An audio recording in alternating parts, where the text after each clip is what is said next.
Bon, bonjour tout le monde, c'est un plaisir de vous saluer ce soir dans cette dernière session de la formation des réseaux Batxibac de la Catalogne. C'est un plaisir saluer Michel-Àngel Ruiz, notre coordinateur général depuis longtemps et de l'Université de Girona. Et même notre collaborateur de l'Université autonome de Barcelone, spécialement la coordinatrice Anna Ruiz, que elle parlera, et surtout Ricard Ripoll. Ricard Ripoll, c'est professeur de l'Université autonome de Barcelone et c'est une personne avec laquelle nous avons travaillé beaucoup les programmes Batxibac. Et c'est vraiment toujours un plaisir de travailler avec lui. Et nous te remercions beaucoup, Ricard, ta collaboration depuis tant d'années dans le programme Batxibac. Et même saluer à tous les professeurs, tous les enseignants. Merci beaucoup pour votre travail. Je profite de ces moments pour me communiquer directement avec vous, pas pour les modèles de coordination ou l'adresse Batxibac officielle. Bon, il manque maintenant peu de temps pour la preuve CERN. Nous verrons, nous avons beaucoup de travail d'avant. Merci beaucoup. Bon, je vais seulement dire que nous sommes très contents de ces formations. C'est vraiment, nous pensons, très positif que nous nous relationner toute la Catalogne maintenant. Merci à la technologie. Et après, nous savons avec la création de ces sessions aussi un matériel pour tout le monde et pour pouvoir travailler dans ces groupes au point de vue de la langue et la littérature. Dans le cadre d'un programme formatif que nous essayons de consensuer avec les universités, avec les services territoriaux, le Consorci Educatiu de Barcelona, et avec surtout la proposition que vous faites, le professeur, à propos des inquiétudes, etc., et même pour participer comme enseignant si c'est le cas. Merci à tout le monde. Je donne la parole à Anna de l'Université autonome de Barcelone pour présenter Ricard Ripoll. Merci. Molt bé, doncs Vicenç, moltes gràcies i benvinguts i benvingudes amb aquesta sessió del professor Ricard Ripoll. Faig una presentació, segurament que tothom el coneix, però penso que bé es mereix aquesta presentació. Deies, Vicenç, que portava molts anys col·laborant, no, el Ricard. M'ha escrit que des de l'any 1991 està col·laborant amb el Departament d'Educació com a formador, o sigui que Déu-n'hi-do els anys que porta. El Ricard Ripoll és escriptor, traductor i professor titular de Filologia Francesa a la Universitat Autònoma de Barcelona. És especialista en literatura francesa. De fet, a la conferència d'avui ja ho sabeu que va sobre el tema. És doctor en literatura general i comparada per la Sorbonne Nouvelle de París III. I la seva investigació s'interessa per la qüestió del sentit en la literatura, les escriptures subversives, l'autoficció i la recepció de la literatura francesa a les lletres catalanes. I és això. I, Ricard, no sé si vols afegir alguna cosa més. No, moltes gràcies. Però vaja, que segur que si busquen per internet, sobretot lectures teves, en trobaran. I dir que ets un dels professors com més actius a l'Autònoma a l'hora de promoure aquesta, molt sovint, transició entre secundària i universitat, amb el programa Aragó. Així que un plaer saludar-te. Quan tu vulguis. Moltes gràcies, Anna, moltes gràcies, Vicenç i Miquel-Àngel. Clar, ja fa molts anys, perquè també la jubilació ja s'aproxima. Bé, doncs, bonjour à tous, à toutes. merci d'être là pour cette conférence sur un aspect qui est, je vais mettre le PowerPoint pour que vous voyez le titre. Je veux parler de transmission culturelle parce que il y a eu déjà beaucoup de conférences, de communications sur les relations intergénérationnelles. On va les aborder d'une autre façon, mais cette idée de transmission culturelle, plus j'ai lu les livres d'Émile Ajar et de Schmitt, je me suis rendu compte que c'était vraiment peut-être le thème central, même si ce n'est pas quelque chose que l'on voit en premier lieu, mais en filigrane, et je crois que ça nous donne, à partir de ce thème-là, la possibilité de faire une lecture critique des œuvres, et j'en viendrai dans ma conclusion, je parlerai de cette lecture critique qui me semble indispensable. Bien, M. Ibrahim et les fleurs du Coran peut se concevoir comme un clin d'œil ou une réécriture de la vie devant soi. Et ce qui est intéressant, c'est de voir entre ces deux romans, il y a vraiment une filiation, si on veut, aussi. Donc, une transmission culturelle. Alors, simplement, pour vous dire comment je vais vous montrer si mon ordinateur me permet de passer à l'image suivante. Voilà. Le plan que je vais adopter, il y aura plusieurs rubriques, disons. Ce qui m'intéresse, c'est un peu voir dans le noyau familial comment est conçue cette famille, les images de la mère, le vide des parents et la question du père, les croisements symboliques entre les deux œuvres. Donc, on en arrivera à voir cette conception de la famille, avec 3 moments ou 4 moments, si on peut parler de ces moments importants, qui est le cirque, la salle de doublage, le récit de Momo dans La vie devant soi, le voyage initiatique, plutôt dans Ibrahim, et la question du passé et le futur, de la Shoah et la résistance. Voilà un peu ce que je vais aborder. Alors, aussi bien, il y a cette filiation donc, entre les fleurs, Monsieur Ibrahim, je vais dire Monsieur Ibrahim, comme ça sera plus court, hein. Monsieur Ibrahim et La vie devant soi, comme il y avait aussi la filiation déjà de La vie devant soi avec La promesse de l'aube de Romain Gary, j'en avais parlé aussi dans un autre moment, et aussi une filiation avec Les Misérables de Victor Hugo, que j'avais évoqué aussi dans une autre conférence. Donc, nous pouvons comparer ces deux romans de Gary et de Schmitt, qui situent l'histoire à la même époque, dans les années 60, comme 2 propositions d'auteurs de générations différentes, celle des années 70 et la génération actuelle, à partir de la thématique donc des relations humaines, et en particulier des relations intergénérationnelles, qui est le thème donc proposé pour le Bachibak. Mais nous voulons tout particulièrement nous pencher sur le concept de transmission et comment celle-ci fonctionne dans les 2 romans, et de voir que cette transmission, elle a des conséquences ou, je dirais, un aspect idéologique que nous évoquerons, parce que parler de transmission plutôt que de relations intergénérationnelles, même si d'une certaine façon, ça revient au même, d'une certaine façon, mais ça permet de situer l'élément politique des 2 romans qui est souvent ignoré. C'est-à-dire, il y a en toile de fond le conflit entre juifs et arabes, il y a la Shoah, qui est bien sûr dans La vie devant soi quelque chose de plus manifeste, mais c'est un aspect qui est très peu évoqué, très peu analysé.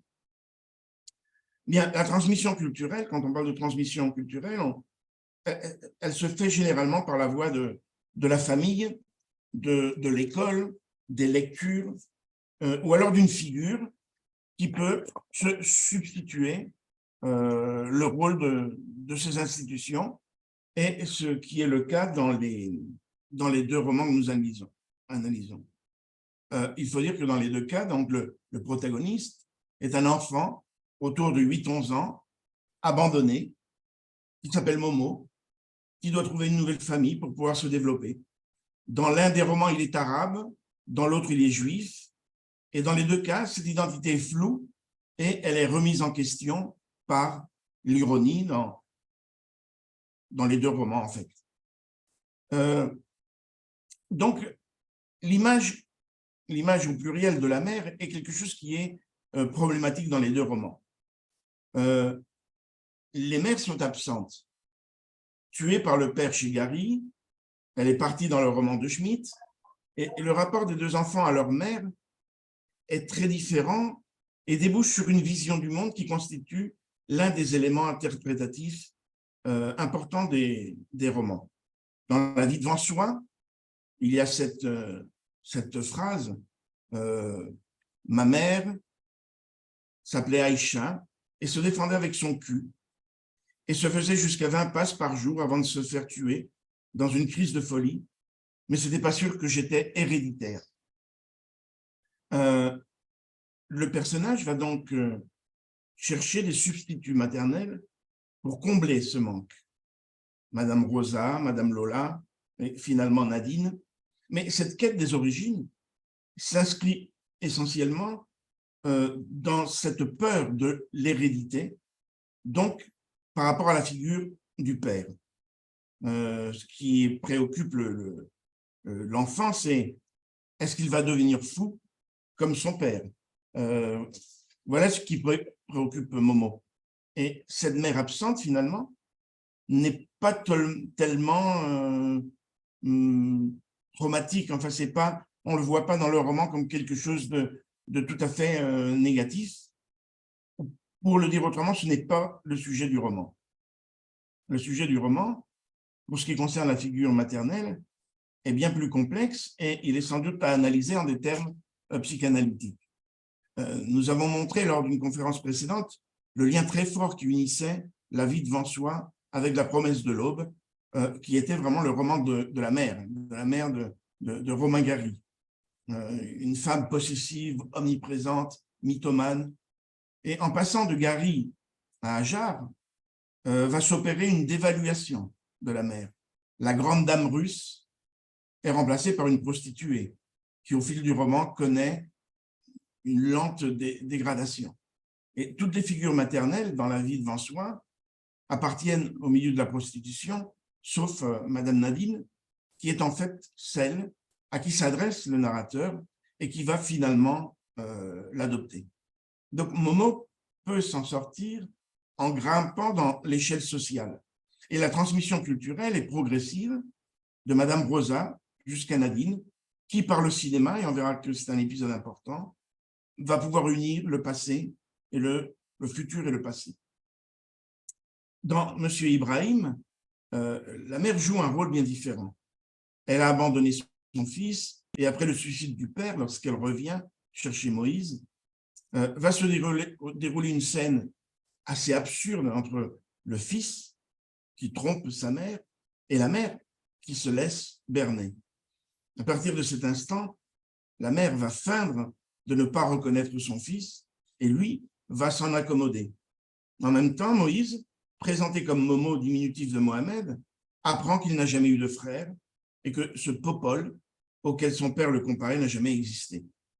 On assiste donc à une scène assez invraisemblable dans laquelle ce n'est plus la mère qui abandonne l'enfant, mais l'enfant qui renie sa mère et qui échappe définitivement à l'institution familiale pour devenir un enfant qui adopte son père.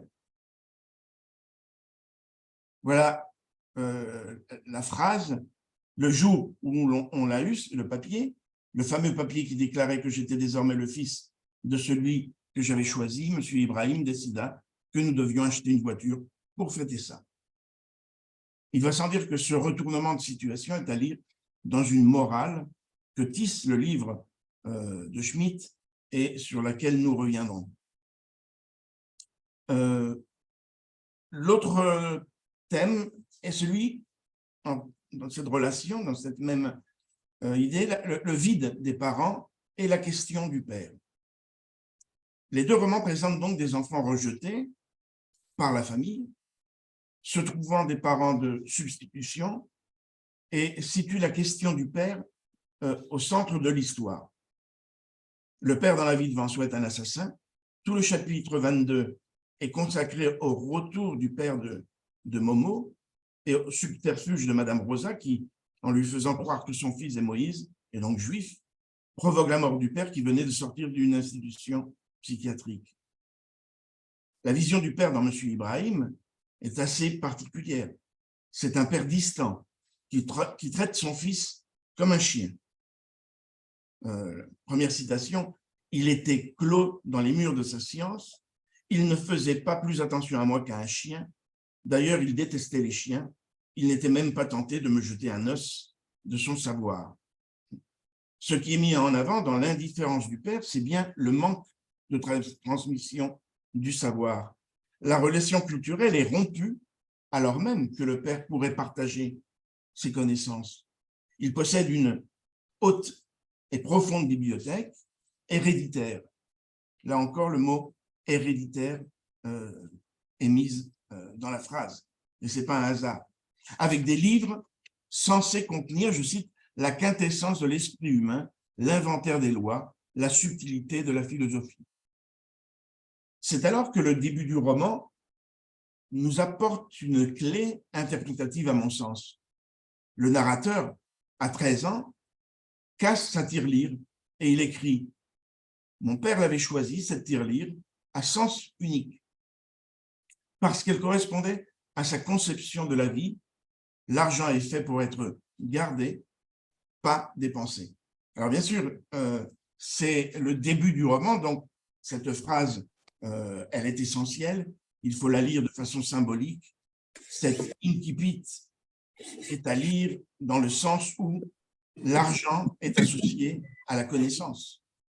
Pour le père, le savoir, comme l'argent, est à sens unique. Il ne peut pas être partagé ou dépensé. Il doit être gardé comme un trésor. Et dès le début du roman, il y a une leçon de morale qui circule et qui va alimenter tout le texte.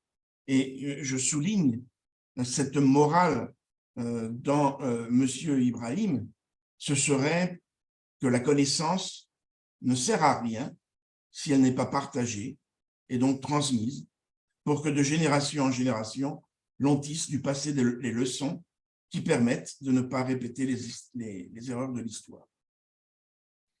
Ainsi, le père, comme un être méprisable que l'enfant tue symboliquement, en cherchant la compagnie des prostituées et de l'arabe, alors que sa culture familiale est juive. J'avais toujours, dit-il, froid lorsque j'étais auprès de mon père. Avec Monsieur Ibrahim et les putes, il faisait plus chaud, plus clair. Monsieur Ibrahim va devenir ce père de substitution. Un élément qui est un élément de négation, bien sûr, de l'autorité parentale. Lui-même va donner à l'enfant, je cite, plein de trucs pour soutirer de l'argent à ton père sans qu'il s'en rende compte. Drôle de morale pour un philosophe, hein, entre guillemets.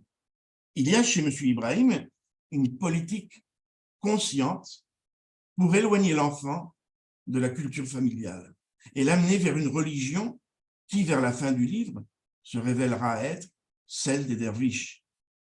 Le roman peut ainsi se lire comme l'évolution d'un enfant qui refuse la culture imposée pour adopter une culture choisie. J'étais désormais, dit-il, le fils de celui que j'avais choisi. On ne peut comprendre ce rejet du père si ce n'est en creusant le non-dit religieux qui traverse tout le livre. Le savoir statique du père juif, d'un côté, face à la dynamique des danses des derviches. Ce qui semble se dégager du texte, c'est un homme qui, adepte du Coran, en fait une lecture personnelle pour détourner un enfant d'une religion qui se consacre à l'étude avec l'idée que la vie apporte des enseignements bien plus importants que l'école. Il y a quand même cette scène un peu, à mon sens, incroyable, dans un roman qui est aussi un roman qui, en principe, est destiné à l'adolescence, aux adolescents, à la jeunesse, où il y a ce dialogue. Où elle est cette mère dont vous venez, Monsieur Ibrahim? Montrez-moi sur la carte, dit Momo. L'enfant est avide de connaissances. Mais Monsieur Ibrahim lui répond, « Ah, ne m'embête pas avec tes cartes, Momo. On n'est pas au lycée ici. » Drôle de conseil que lui donne cet homme et qui n'est pas, qui ne manque pas, bien sûr, d'interprétation, si on veut, idéologique, comme je le disais. Il est préférable pour Monsieur Ibrahim de vivre plutôt que de connaître de façon intellectuelle. Mais, je cite, « Il me faisait entrer dans les monuments religieux avec un bandeau sur les yeux pour que je devine la religion à l'odeur. » La transmission culturelle dans Monsieur Ibrahim est dévolue à un maître choisi par le disciple, puisque la famille n'en prend pas la responsabilité. La mère est partie, le père ne peut que transmettre de la haine. Donc, j'avais appris à regarder les gens, dit Momo, avec les yeux de mon père, avec méfiance, mépris. Tout ce qui est du côté du père est négatif. Et donc, il va y avoir ce maître, ce guide, qui va lui ouvrir une possibilité d'apprentissage qu'il n'a pas eu avec sa propre famille.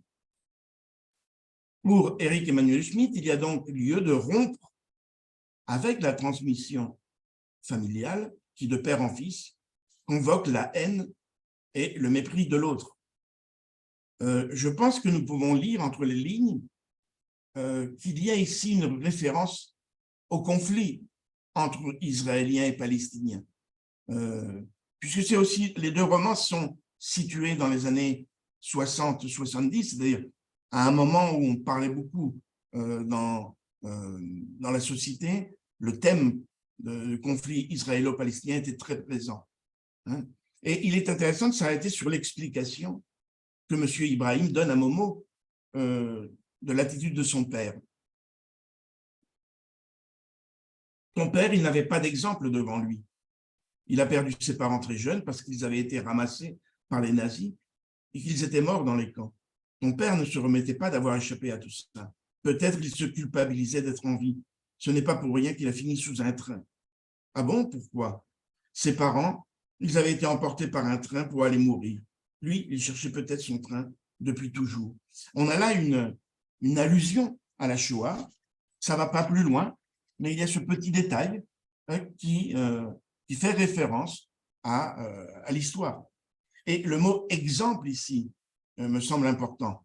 C'est par l'exemple que doit se réaliser la transmission culturelle. Les croisements symboliques sont intéressants aussi. Il existe des croisements dans le rôle des personnages dans les deux romans. Vous voyez ici, j'ai essayé de faire plus ou moins un tableau en regardant les personnages. Il y a une espèce de croisement entre le père d'un roman et le père de l'autre avec la mère.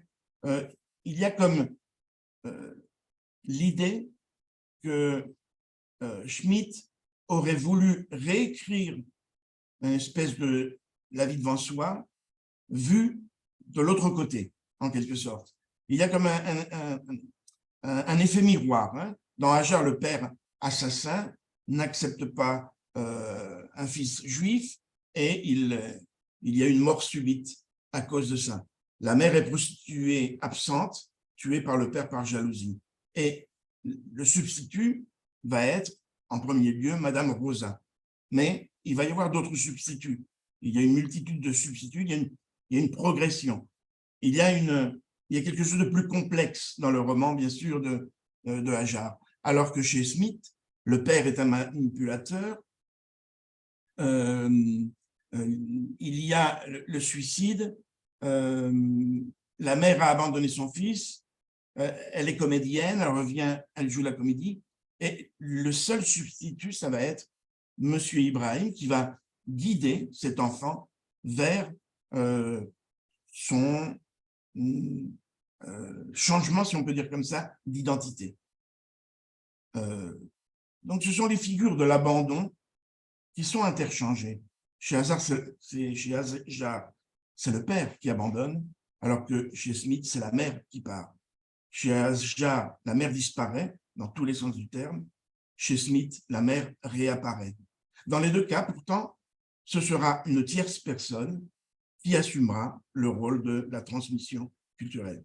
Ce qui entraîne une conception de la famille tout à fait particulière, tout à fait singulière.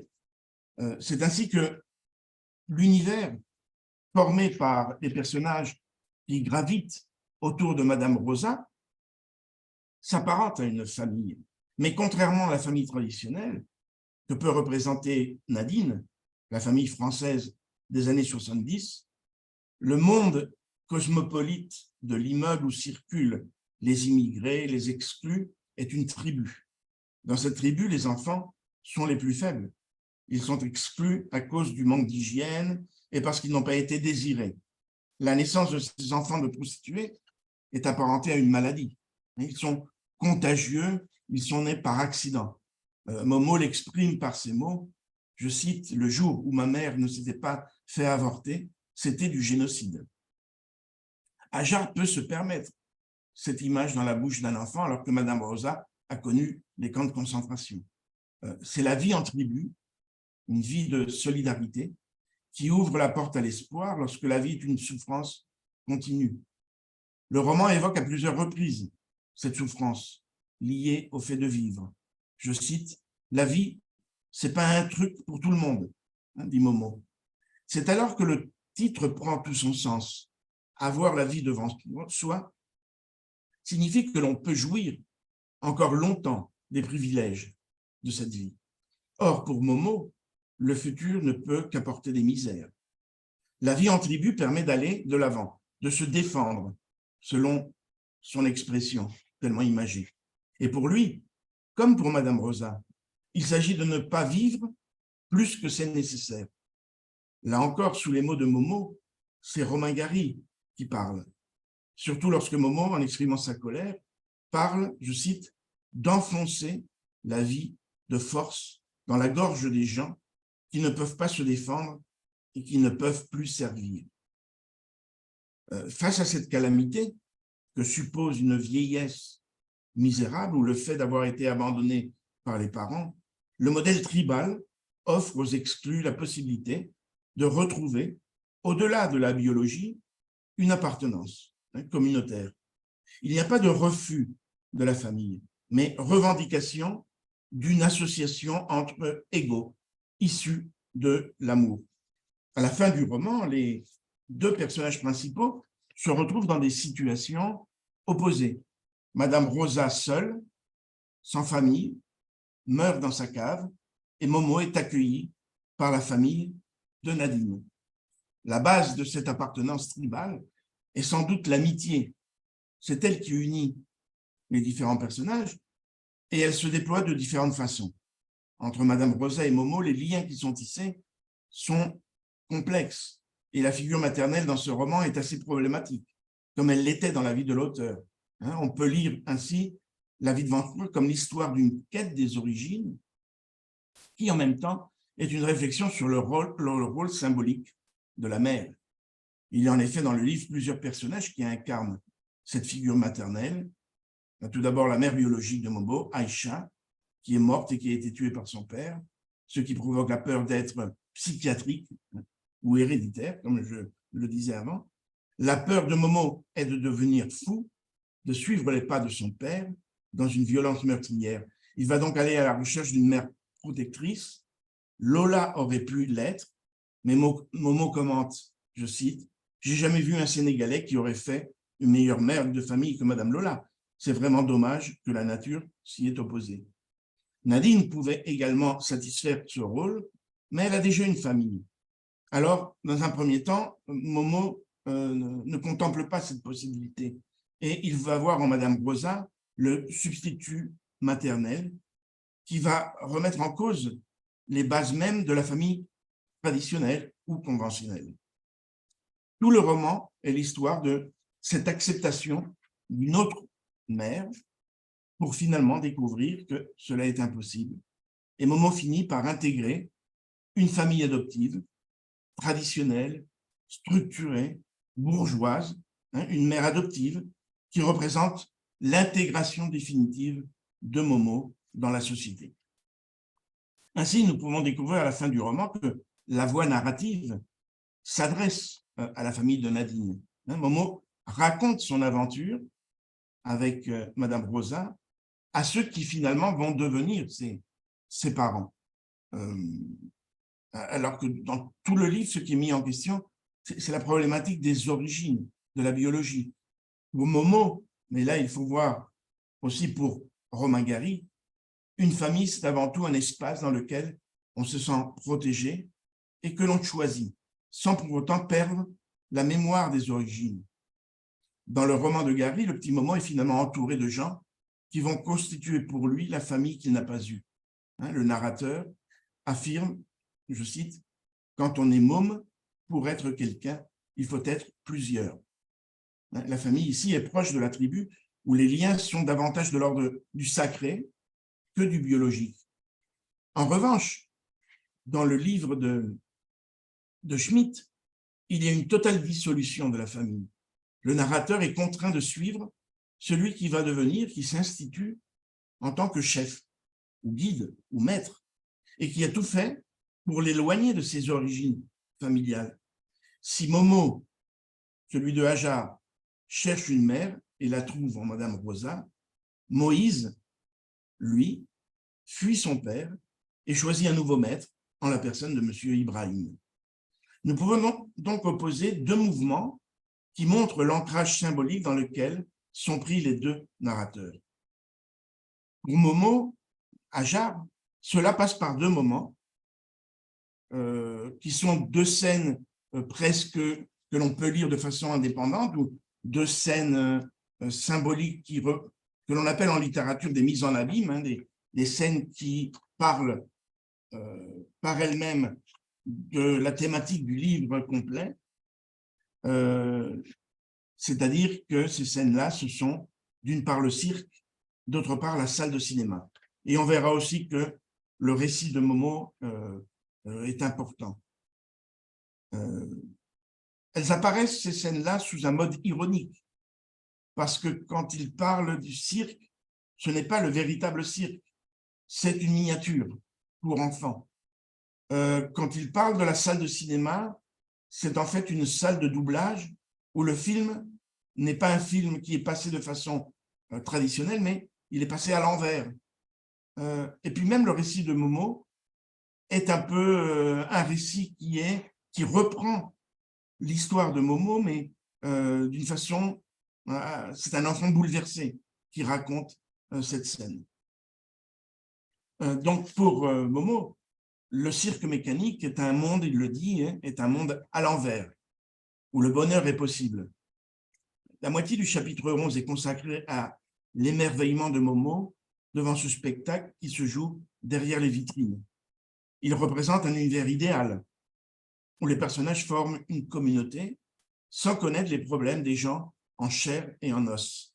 Je cite Momo, il dit « On savait d'avance qu'il ne souffrait pas, ne vieillissait pas et qu'il n'y avait pas de cas de malheur. » Et les clowns, quand il parle des clowns, il voit aussi, il dit « Il ne ressemblait à rien et à personne. » Il y a cette espèce de volonté d'être anonyme derrière les clowns et d'arriver à une représentation idéale pour trouver le bonheur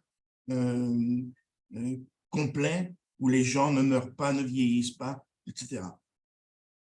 Il y a chez Momo le désir de disparaître au milieu de la foule, de passer inaperçu. Et c'est sans doute aussi une projection de l'écrivain Hajar, qui voudrait, à travers une nouvelle identité, pouvoir regarder le monde à distance, sans y être impliqué. Hein, c'est un peu aussi l'histoire du pseudonyme. Et pourquoi Gary devient un jar et pourquoi il demande à son neveu de prendre le rôle de Jarry et de se montrer à la télévision et de faire croire que lui est Ajar. Et c'est encore de nouveau le mot famille qui devient problématique. Dans une citation, le narrateur dit « Les clowns, seuls, n'ont pas de problème de vie et de mort, vu qu'ils ne se présentent pas au monde par voie familiale. » Donc voilà, les problèmes sont des problèmes qui viennent parce qu'on est intégré, parce qu'on dépend obligatoirement d'une famille. Car dans le monde réel, la famille est soumise à un certain arbitraire. On ne choisit pas sa famille, elle nous tombe dessus, alors que dans un monde idéal, tout le monde serait à sa place, comme les éléments du cirque. Hein. Momo dit à un moment, ils étaient faits pour ça. Donc, c'est cette question-là, le problème des origines qui est souvent mis en avant. Et puis, Romain Gary avait écrit un roman qui avait pour titre « Les clowns lyriques », dans lequel aussi il donnait beaucoup d'importance à cette figure de clown. Hein, vous avez ici la citation. « Le rapport du comique avec l'anxiété sont connus depuis Bergson, Freud et Chaplin. Après Buster Keaton, Fields, les Marx Brothers et bien d'autres, Woody Allen nous en donne aujourd'hui une exemplaire illustration. Le burlesque devient le dernier refuge de l'instinct de conservation. Je tiens cependant à mettre en garde le lecteur peu familiarisé avec mon genre de drôlerie. Je demeure entièrement fidèle aux aspirations que je moque et agresse dans mes livres afin de mieux en éprouver la constance et la solidité. Depuis que j'écris, l'ironie et l'humour ont toujours été pour moi une mise à l'essai de l'authenticité des valeurs, une épreuve par le feu à laquelle un croyant soumet sa foi essentielle afin qu'elle en sorte plus souriante, plus sûre d'elle-même, plus souveraine. » Et donc, il y a cette idée que par l'ironie, on atteint l'essentiel. Donc, il faut bien comprendre ces scènes de La vie devant soi comme des scènes ironiques. Hein. Pour Gary, l'humour est une arme qui sert à dénoncer l'ignorance des humains, souvent le racisme, l'intolérance. Et lorsque Momo commente « Pendant longtemps, je n'ai pas su que j'étais arabe parce que personne ne m'insultait, on me l'a simplement appris à l'école », le comique de ces deux phrases renvoie à des pratiques d'exclusion que peuvent ressentir les immigrés, les pauvres, les exclus, toutes sortes d'opprimés par l'intolérance de certains adultes. Ces incursions de l'auteur dans le texte, au travers des personnages, c'est Gary qui pense, peuvent transformer une scène comique en humour noir, grinçant, qui touche des thèmes sérieux et graves, comme la vieillesse, la mort ou même la Shoah. Il y a cette phrase aussi un peu surprenante de Momo, « Les Allemands se lèvent tôt et ils préfèrent le petit matin à n'importe quel autre moment de la journée », dit Momo, en évoquant les arrestations massives de Juifs. Bien sûr, c'est un petit enfant qui parle. Et puis, scène hautement symbolique, Momo rencontre Nadine dans la vitrine lorsqu'il est en train d'observer un magicien. Hein, donc, c'est aussi une scène symbolique. Un véritable coup de magie va s'opérer dans la vie de Momo à partir de cette rencontre qui le resitue dans le monde réel avec de nouvelles opportunités. Et c'est là qu'apparaît la scène du doublage dans laquelle Momo a l'impression de remonter le temps. Et cette scène est hautement significative. Voilà ce qu'il dit. « Je ne peux pas dire que je suis remonté en arrière et que j'ai vu ma mère, mais je me suis vu assis par terre et je voyais devant moi des jambes avec des bottes jusqu'aux cuisses et une mini-jupe en cuir. Et j'ai fait un effort terrible pour lever les yeux et pour voir son visage. Je savais que c'était ma mère, mais c'était trop tard. Les souvenirs ne peuvent pas lever les yeux. J'ai même réussi à revenir encore plus loin en arrière. Je sens autour de moi 2 bras chauds qui me bercent. J'ai mal au ventre. La personne qui me tient chaud marche de long en large en chantonnant, mais j'ai toujours mal au ventre. Les origines de Momo sont empreintes de nostalgie. La mère morte est une présence qui évoque un passé heureux, celui de l'enfance, comme cela a été le cas pour Romain Gary, écrivain. La relation entre Momo et Madame Rosa est donc une relation d'amour, plus que d'amitié. Elle se développe dans le roman d'une façon symbolique.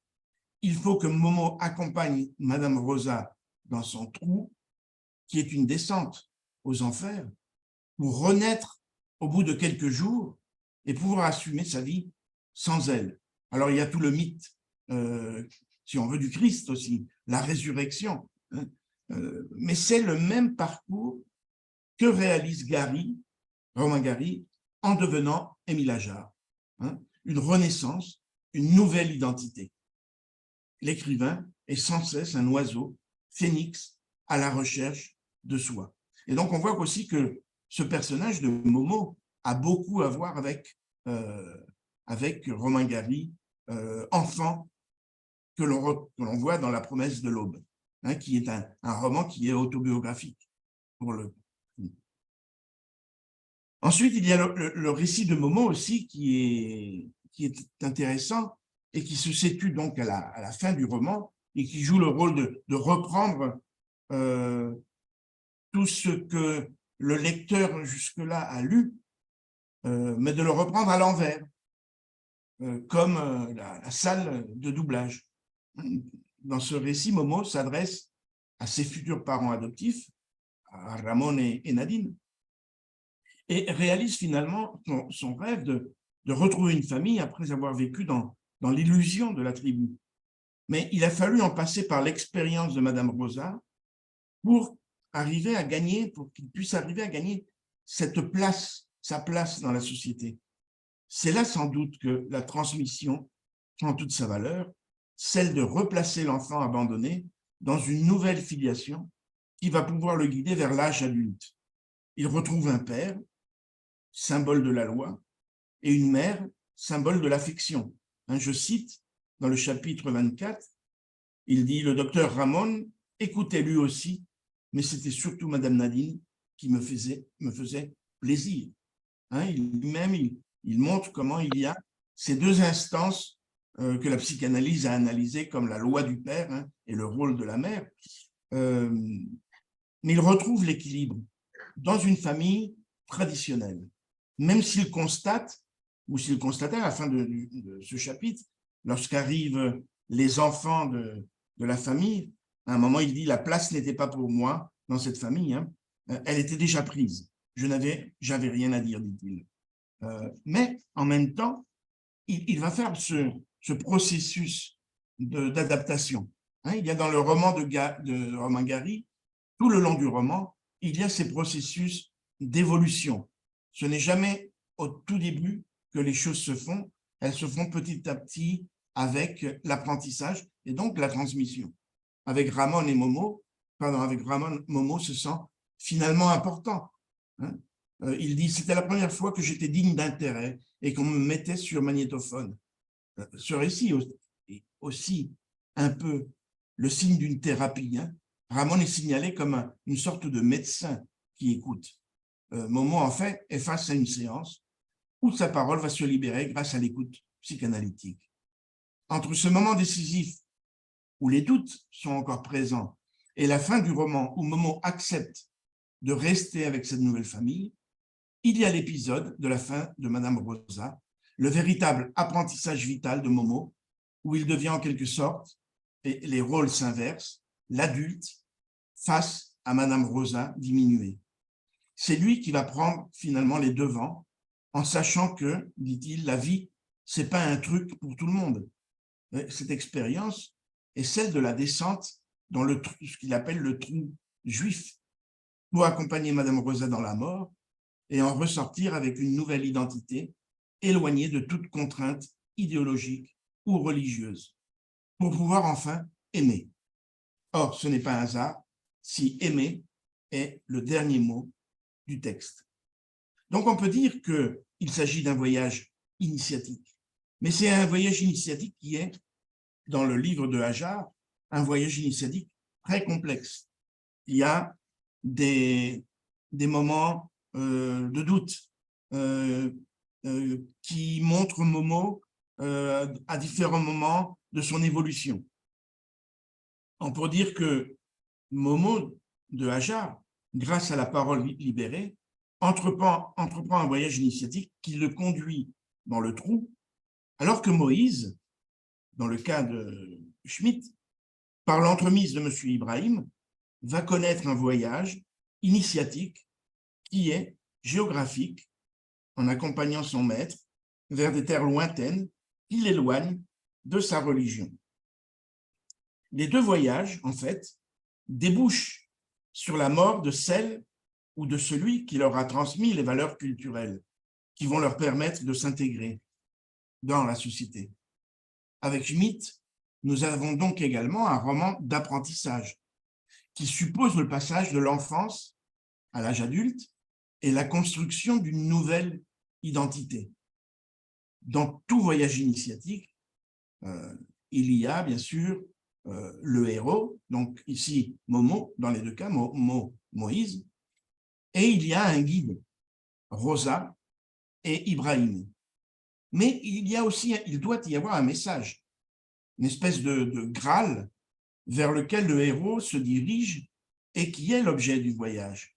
Qu'est-ce que le héros, à la fin de ce voyage, découvre? Tout voyage initiatique donne la réponse à la fin. On peut parler de message, on peut parler de morale de l'histoire. On peut se demander si c'est le même message, s'il y a la même morale dans les deux romans, parce qu'effectivement, il s'agit d'un voyage initiatique dans les deux cas. Nous avons vu comment dans le roman d'Hajar, l'amour est au centre de l'apprentissage, c'est le dernier mot du texte. Dans M. Ibrahim, la morale qui est mise en avant est peut-être le mot clé, le mot important est la tolérance.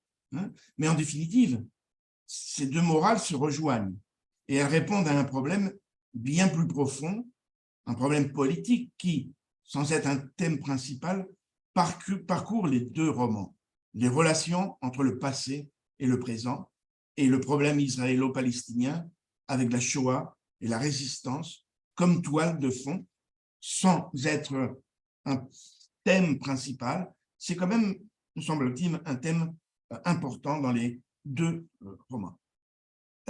Pour le roman de Schmitt, la religion est une des thématiques fortes. Et ce qui est transmis comme valeur, c'est une spiritualité que chacun doit faire sienne. L'Holocauste n'apparaît qu'une fois et de façon indirecte. En effet, le père de Momo dit qu'être juif, c'est avoir une mauvaise mémoire. C'est peut-être la seule allusion directe à l'Holocauste. Cette question est vite évacuée et ce qui intéresse Schmitt, c'est de montrer le conflit entre juifs et musulmans plutôt comme un problème de tolérance et pour lui, c'est de présenter le soufisme comme une philosophie d'amour et une possibilité de résolution de ce conflit entre juifs et musulmans. Le roman d'Hajar est bien plus complexe et la thématique du conflit entre Palestiniens et l'État d'Israël, ainsi que le thème de l'Holocauste, qui est en filigrane tout le long du livre, puisque Madame Rosa est une rescapée des camps et qu'elle finit dans son trou juif accompagnée de Momo. Ce qui fait de cet enfant, finalement, interloqué par le portrait d'Hitler, l'héritier de l'histoire de Madame Rosa, et le roman devient ainsi un objet de transmission et de mémoire lui-même. Donc, il faudrait se demander non seulement quelles valeurs sont transmises dans les deux romans, l'amitié, l'amour, la tolérance, mais également, d'un point de vue strictement littéraire, quelle transmission aborde chacun des deux romans pour les lecteurs d'aujourd'hui. Car la littérature a aussi pour mission de nous transmettre un savoir ou des valeurs. Et il est bon que les lecteurs aient la possibilité d'un discours critique par rapport à ce qu'ils lisent. Je n'insisterai pas sur la vie devant soi, parce qu'il me semble que c'est assez clair, c'est un livre qui est complexe, c'est un livre où il y a beaucoup de choses, c'est un énorme roman, un excellent roman. En revanche, je pense que les élèves pourraient avoir une opinion différente sur le roman de Schmitt. Je dis les élèves et peut-être les professeurs, hein, je ne sais pas. Je pense qu'il serait intéressant, par exemple, de leur donner des opinions que l'on peut trouver sur la toile, des opinions de lecteurs, de lectrices, sur le livre de Éric Emmanuel Schmitt. Et par exemple, ici, j'ai mis 2 opinions différentes. Vous trouverez 90% des opinions sur la toile sont des opinions positives du livre. Hein. Donc, vous avez très peu de défavorables. J'en ai choisi 2, un peu au hasard, comme ça. Mais voilà ce que disent les lecteurs du livre d'Éric Emmanuel Schmitt. Pour ceux qui trouvent que c'est un roman positif, un grand roman, etc., c'est un livre court, une jolie histoire qui aborde des sujets comme la religion, la famille, les liens affectifs, les apparences, et tout ça avec philosophie. Ce roman est porteur d'un message fort qui m'a laissé un moment le sourire une fois la dernière page tournée. J'aime toujours autant l'écriture de l'auteur, succincte, sans chichi, un petit ouvrage plein de sagesse et de tendresse qui nous donne un joli message de tolérance et d'amour. Et nous pouvons lire celle qui est plutôt défavorable, nouvelle sur le passage initiatique de l'enfance à l'âge adulte, presque un conte. Je pense que ce récit, qui fait partie du cycle de l'invisible sur les spiritualités, est à conseiller à de jeunes adolescents. Cependant, il m'a un peu énervé. Histoire un peu trop proche de la vie devant soi, d'Émile Ajar, Romain Gary, en moins crédible et surtout en plus moraliste. Le style est agréable, il y a des phrases qui font mouche, celles sur le parallèle entre les poubelles et le niveau de vie, mais l'ensemble est globalement décevant. Il y a trop de thèmes abordés en si peu de pages. Du coup, tout est survolé et surtout simplifié à l'excès, d'où un côté moraliste inévitable. Voilà un débat pourrait s'initier sur la valeur littéraire des textes et sur le rôle aussi de la transmission culturelle de la littérature. Surtout à un moment où on a l'impression que tous les textes se valent et que la littérature de gare, si on peut dire comme ça, là je ne parle pas de Schmitt, hein, mais moi je vois ça avec mes étudiants qui mettent sur le même plan Marc Lévy ou des gens comme ça, qui peuvent être agréables à lire, hein, des textes que l'on peut lire, reposants, etc. Mais il faut se demander, est-ce que ça, c'est de la littérature ou c'est autre chose? Ou c'est du divertissement, hein, sans vouloir non plus dire qu'ils ne doivent lire que Balzac, Flaubert, etc. Hein, mais que les étudiants, les élèves puissent être conscients qu'il y a quand même cette idée de valeur dans la littérature qui est importante et de savoir reconnaître des livres plus importants les uns que les autres.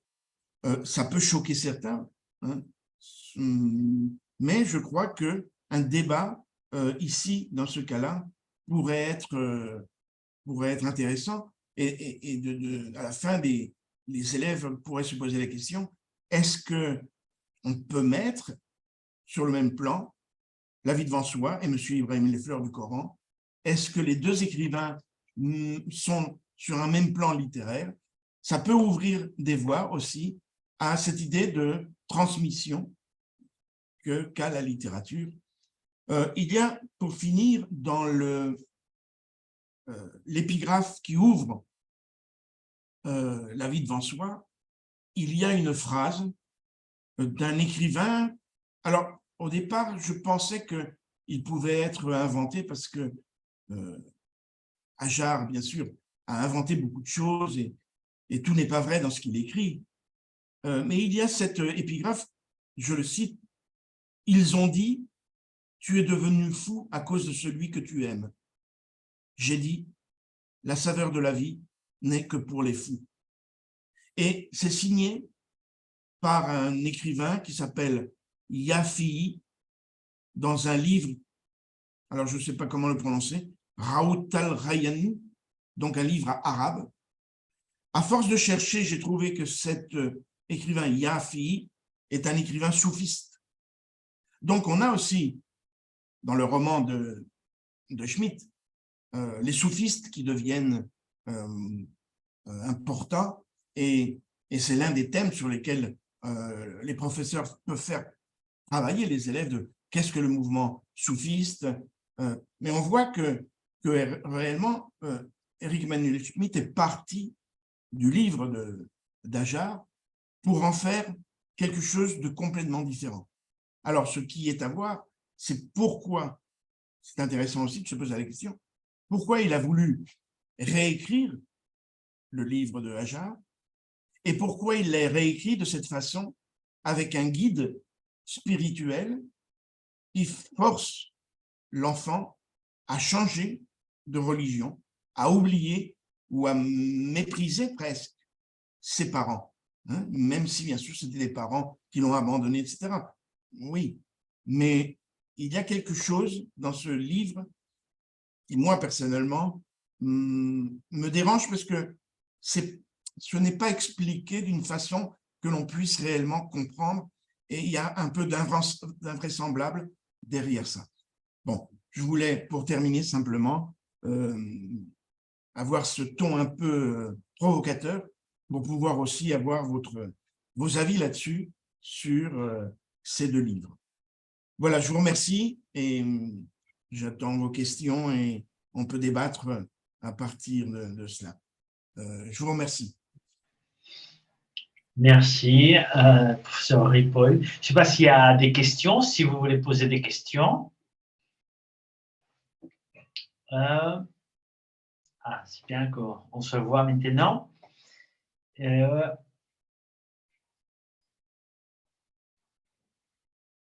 qu'il y a des questions à poser? Comme d'habitude, le professeur Ripoll va nous envoyer le PowerPoint qu'on va afficher sur Odyssia, et ce vidéo aussi, l'enregistrement aussi. Mais vous pouvez... Je tenu compte du fait que, et peut-être, je ne sais pas si c'est le cas, que tout le monde avait lu les deux livres déjà. Hein. Oui. Voilà. Oui. Et donc, bien sûr, il y a des choses, il y a d'autres thèmes que l'on peut aborder, bien sûr, mais d'autres personnes l'ont déjà fait avant moi. Et donc, par exemple, Marion Foncillas a beaucoup parlé des relations intergénérationnelles avec le soufisme et cette partie. Donc, je n'ai pas voulu non répéter des choses qui avaient été déjà dites. Et voilà, je me suis surtout intéressé à cette question de transmission, parce que aussi le roman de Schmitt se veut comme une espèce de transmission par rapport à Ajar. Voilà. Mais je ne sais pas si vous êtes d'accord sur cette valeur ou entre les deux romans, si on peut le mettre sur le même plan. Si... Il vaut la peine, en tout cas, de profiter que vous avez ici le professeur Ripoll pour savoir vos points de vue et s'il y a des questions ou pas, ou vous voulez ajouter quelque chose, ou des doutes. Non? Bon, donc, c'est magnifique. Je vois que Marina dit quelque chose. Bah, Marina, on va t'écouter aussi. Bah, allez. Bonjour, bonsoir. Et merci Ricard, ça nous fait toujours plaisir de vous écouter. C'est vrai qu'on a pas mal entendu parler de ces deux livres. Il y a depuis un moment qu'on suit des formations et c'est un livre qu'on a lu, qu'on a relu, mais c'est toujours enrichissant, très enrichissant de vous entendre. Et il y avait plein de nouvelles idées. Et on doit vous en remercier. Pas trop de questions parce que c'était très clair. Et moi, ce qui m'intéresserait, c'est de savoir dans vos cours, par exemple, comment les élèves réagissent à ces deux livres. Moi, personnellement, on a d'abord travaillé M. Ibrahim. Ils l'ont trouvé plutôt facile. Oui. Et c'est court. Il y a des passages qui font rire. Donc, ça s'est bien passé avec M. Ibrahim. Après Noël, on a commencé avec La vie devant soi. Là, ils ont trouvé beaucoup plus difficile. Et ils ont du mal parfois à comprendre et les passages où l'auteur il veut chercher de l'humour, c'est pas toujours évident pour eux, mais ils ont trouvé aussi très intéressant les sujets abordés comme l'euthanasie, le droit de la vie. Et je pense qu'ils ont finalement compris le message final, il faut aimer. Et non, j'ai aussi beaucoup d'élèves qui ont aimé la vie devant soi. On est très contents de lecture. Ouais. Merci, Marina. Et quelqu'un d'autre qui partage ce point de vue ou qui veut partager vos expériences avec vos lycéens? Non? C'est de la timidité ou...